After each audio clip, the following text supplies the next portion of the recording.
ini tidak meyakinkan.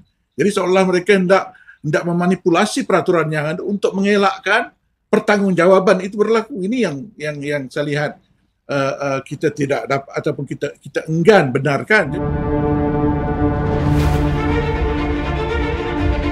Soalan besar yang akan ataupun yang perlu dijawab ialah soal apakah selama ini betul-betul darurat ini memang untuk COVID-19 ataupun politik. Ini yang berlegar ataupun menjadi suatu perkara yang ditanyakan di luar sana.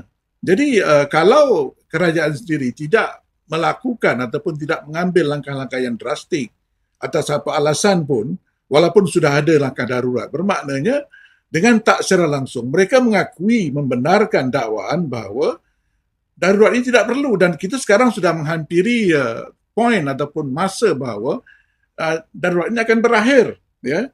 Dan kita harus ingat bahawa pada peringkat pertama ataupun kali pertamanya dahulu, Yang di-Tuan Agong di atas nasihat dan juga pandangan Raja-Raja Melayu tidak bersetuju, tidak berkenan dengan darurat. Kali yang kedua baru diperkenankan.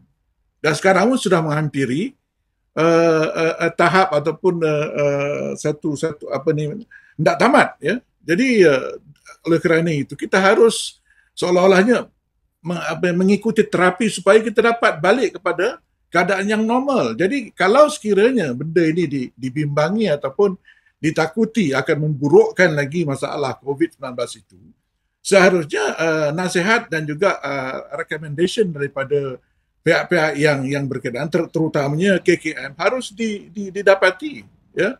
Bukan hanya cakap-cakap ataupun pandangan daripada presiden ataupun daripada speaker. Ini tidak meyakinkan. Jadi seolah mereka hendak memanipulasi peraturan yang ada untuk mengelakkan pertanggungjawaban itu berlaku. Ini yang saya lihat kita tidak dapat ataupun kita enggan benarkan. Jadi ini bukan hanya setakat mendengar pandangan saja. Dengar pandangan itu dalam kabinet.